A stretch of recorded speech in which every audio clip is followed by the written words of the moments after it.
Hold, suspend the breath, stay in posture, and squeeze your hands tight.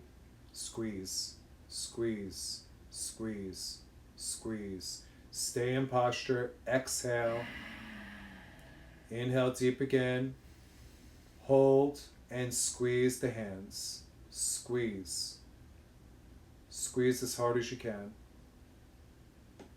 Stay in posture, exhale. Again, inhale deep. Hold and squeeze.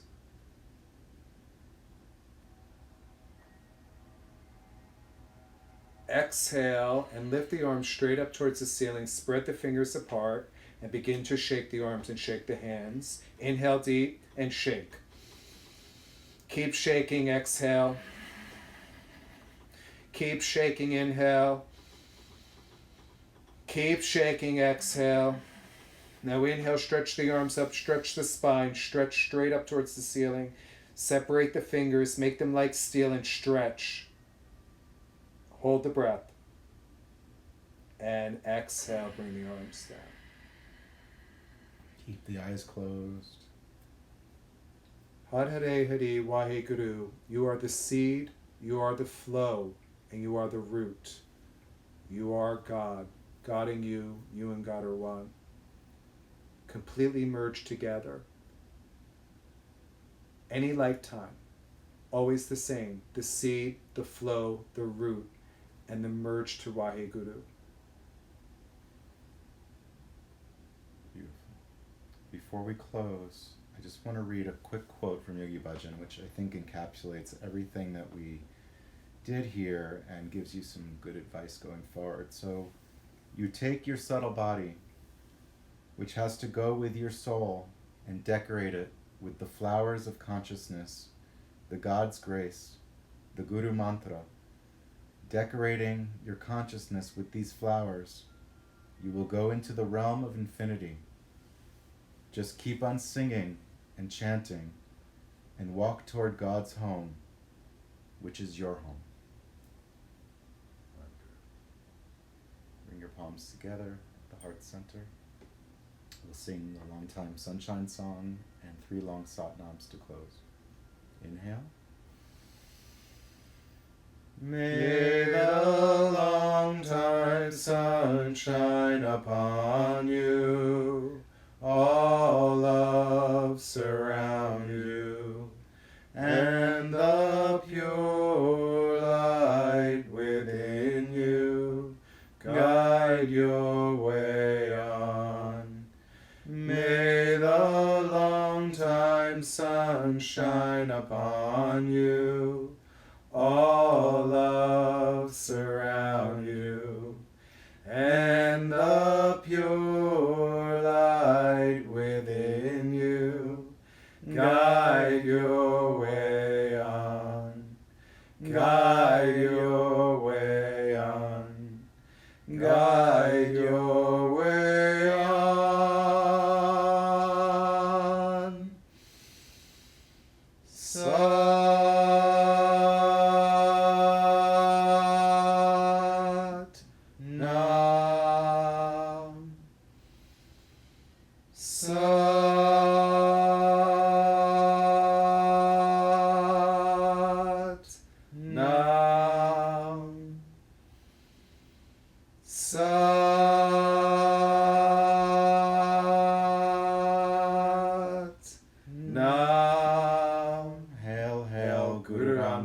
Heal the world.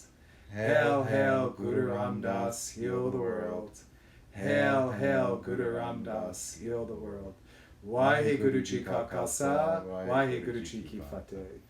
May you walk through your life and journey with the love of God and the light of the universe in your soul, in your heart. May you take the time each day to rehearse your death, to meditate on the divine will, on the infinite expansiveness of the universe. And may you carry yourself as a light, as a beacon, as a guide for all others to do the same. Satnam. Satnam. Very good. Very good. thank you, everybody, for sticking through. For those who may have done the whole thing. 2.5 hour workshop. I'm impressed. And you know, you can play this over and over again, you know, at your leisure, Yes. share it with your friends, and just enjoy it. Enjoy, you know, facing death fearlessly and bringing courage to your life. I also want to thank Ekon Kar for the beautiful translation of Japji. Beautiful. Beautiful. If you guys can get that book, I would get it. It's Ekon Karkar's Song of the Soul. Song of the Soul, and it's a beautiful poetic English translation of Japji. It's just really it's stunning. It's so beautiful. It really is. If you can go and get that, did you get yours on Amazon? Did you find it on Amazon? I can't. No, I think I bought it from Ancient Healing Ways. Ancient Healing which Ways. I think is like a-healing.com. That's right. a-healing.com, Ancient Healing Ways. You can probably order the book. Siri Ram Singh. Hey there. Hey, Siri Ram Singh. We love them. Well, so one thing to just note, Okay. We will be back tonight at 8 That's o'clock, right, 8 8 p.m. with a brand new version of Guru Ram Das chant. That's We right. don't know what it is yet. doing the mantra for We'll decide miracles. Mantra for miracles. Yes. If you're new to it, if you've been with us since the beginning, we're starting our 4th week of it. Yes. We've been doing it since the beginning of the crisis, and we're going to continue until the crisis ends. So it's every night, 8 p.m. on Facebook, on YouTube, and also on Instagram. Yeah. So we'll be on all 3 of those tonight at 8 p.m. Eastern Standard Time. And every night. And every Until night, this is done. that's right, till the crisis is over. If you, just come back tonight. We'll share more tonight. Yes. We'll share more Thank tonight. you. We'll let you go. We love you. Satnam, be well.